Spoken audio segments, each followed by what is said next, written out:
Virginie vous l'a présenté.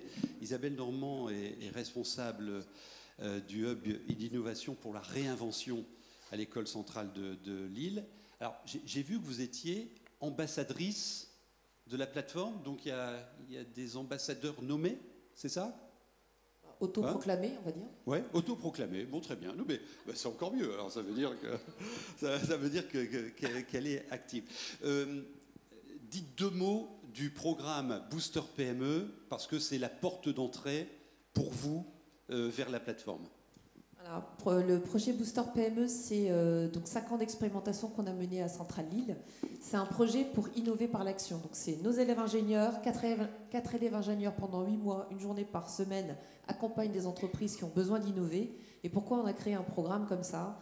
C'est parce qu'effectivement, on avait besoin que nos élèves concrètement aident les PME à innover et que du coup, on puisse rejoindre des aventures apprenantes. Et donc, on a défini des designs d'expériences apprenantes avec des collaborateurs et des étudiants qui viennent innover et aider à innover pendant 8 mois. Et du coup, effectivement, qu'est-ce qu'ils apportent? Une culture d'innovation développée, un écosystème qui va évoluer au service des besoins d'innovation. On leur fait découvrir les lieux de la région, les lieux d'innovation. Et bien entendu, notre besoin, ça a été quoi? Ça a été de dire, mais comment on peut faciliter ces échanges? Et donc, nous, la clé d'entrée pour aller vers HDFID, pour la réseau Treuzeuse, c'est que quand on a vu que au mois d'août dernier, ils allaient lancer cette plateforme, on s'est dit, mais c'est justement ce que nous, on avait besoin d'avoir pour mettre en relation et justement étendre l'écosystème de partenaires ou de clients dont ont besoin les entreprises pour innover. Donc concrètement, vous utilisez la plateforme, vous exposez sur la plateforme les projets d'innovation portés par les étudiants qui fertilisent avec les PME. Ils sont tous sur la plateforme aujourd'hui. Exactement. La première chose qu'on fait, c'est quand on va commencer les projets, c'est déjà de bien préciser les enjeux d'innovation. Quelles sont les quêtes finalement? Quels sont les vrais besoins? Et à partir de ces besoins, à chaque grande étape du projet, on va, par exemple, quand on est dans l'étape d'inspiration, on va faire de la veille collaborative et on va aller regarder tout ce qui peut être inspirant, les partenaires, qu'est-ce qui s'y passe. Et quand on va être en quête de solutions, on va préciser à nouveau, on va poster à nouveau quelle étape, qu'est-ce qu'on cherche, quelles sont les solutions qui sont identifiées, qui nous semblent importantes. Et on peut aller jusqu'à la fin, puisque dans la plateforme, on va aussi indiquer quels résultats on a eu. Alors, concrètement, retour sur investissement, vous avez déjà des exemples?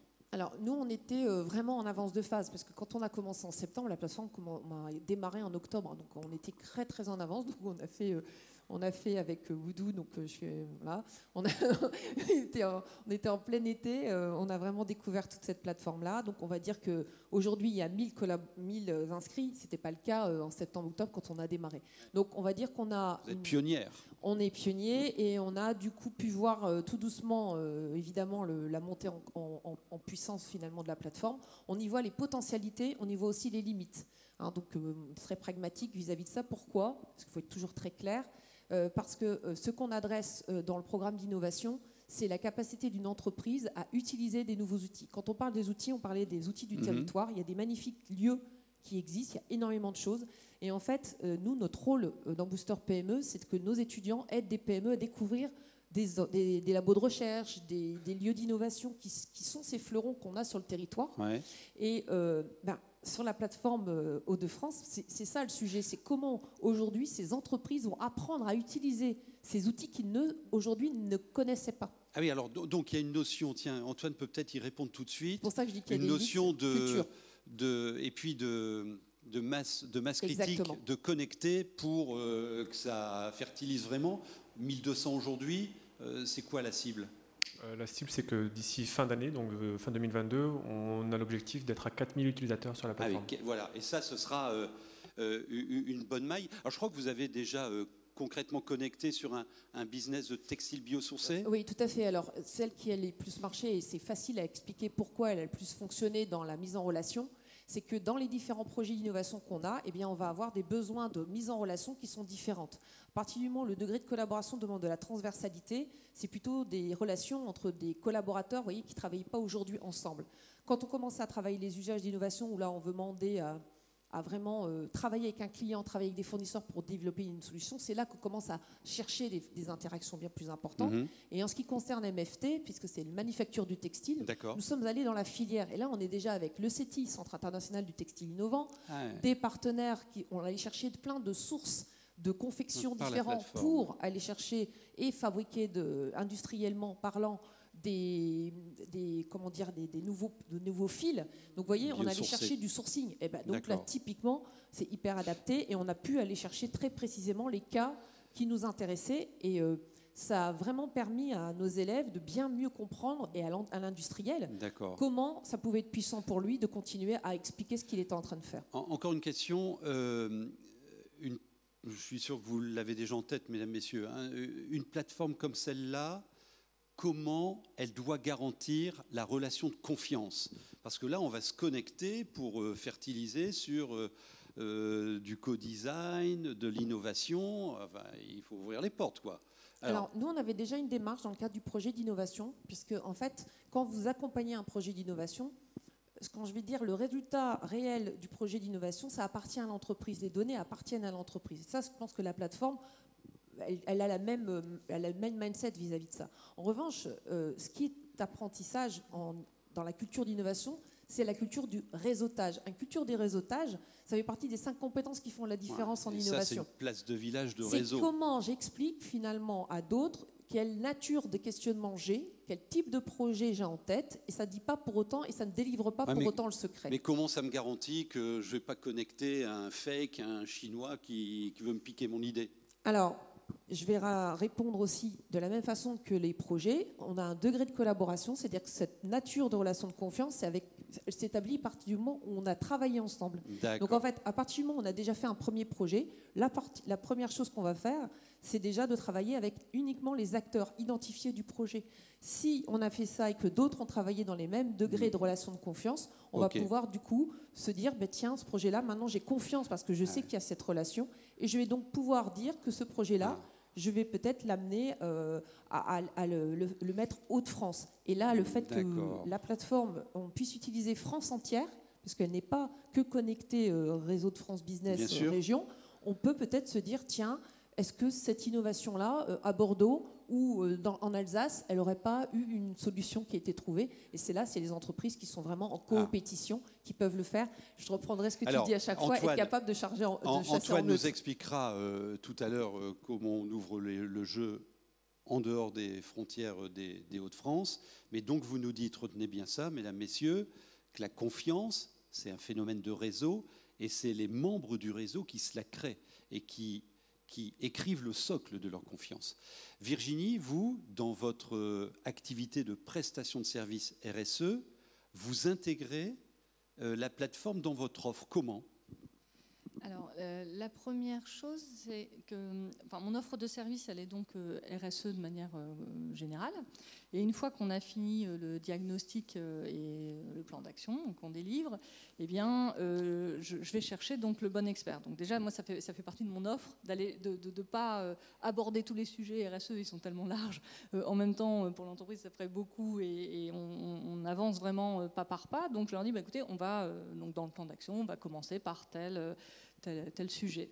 Et donc, pour ce faire, j'ai donc créé la communauté des experts que j'ai référencés. Vous en avez une bonne vingtaine aujourd'hui. J'en ai 22 aujourd'hui en région qui sont tous connectés. Donc, on se parle et je leur dis en fin de diag, je donne l'information à mes experts en disant voilà, je termine un diagnostic chez un tel, je vais avoir besoin de quelqu'un qui va me faire le bilan carbone, je vais avoir besoin de quelqu'un qui me fera sur autre chose. Bon, voilà. Donc je leur donne à peu près la feuille de route. Qui a le temps, qui est prêt, qui se connecte. Donc, j'ai déjà, et là c'est du privé, c'est entre nous puisque c'est mon club privé RSE Inside. Et une fois que c'est bon, j'ai identifié, voilà, on discute et puis on est parti sur la suite du plan d'action chez mon client qui a créé aussi son compte.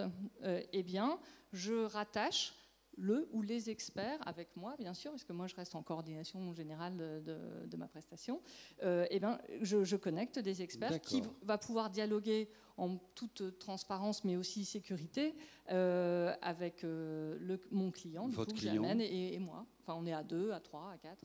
Alors, comment vous gardez la visu globale de ce qui se passe? Parce que, non, c'est intéressant, vous, pour votre business, c'est pas juste t'as un client, je te fais une offre, c'est vous le mettez tout de suite dans un réseau.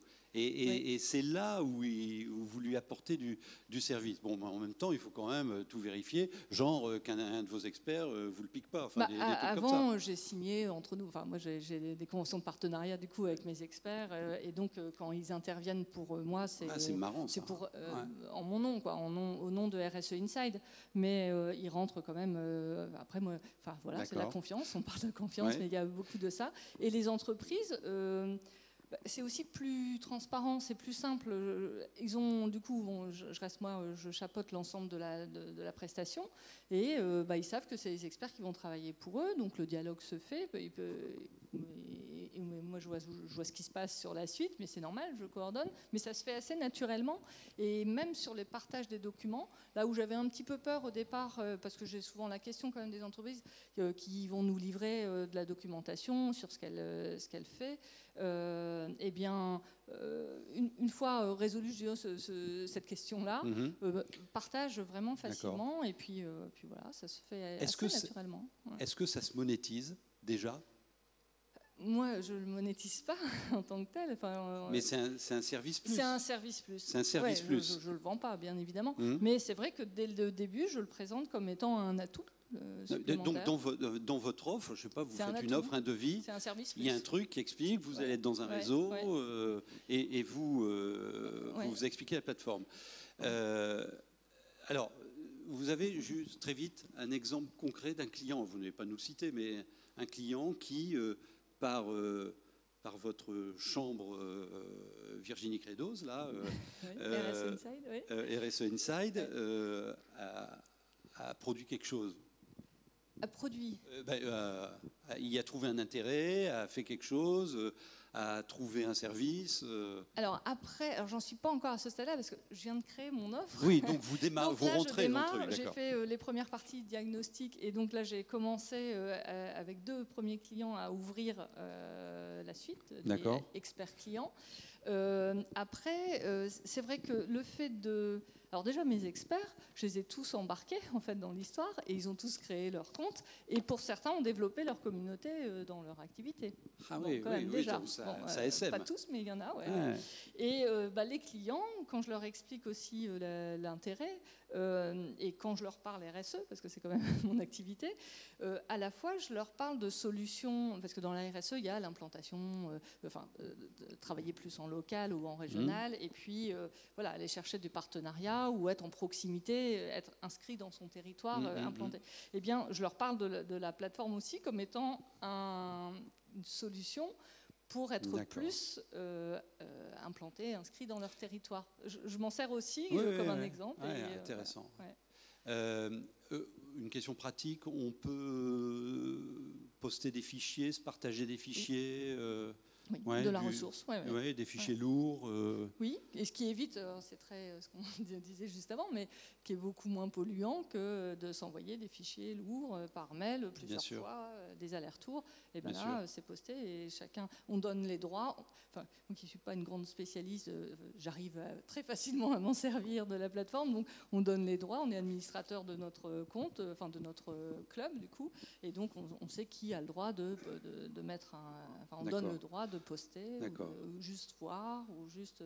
Et pour bien comprendre, vous avez le droit dans vos recos que vous proposez à vos clients de dire utilisateur de Réseau de France Business. C'est un exemple. Elle a le droit, elle peut s'approprier la marque, le logo, le lien. D'accord.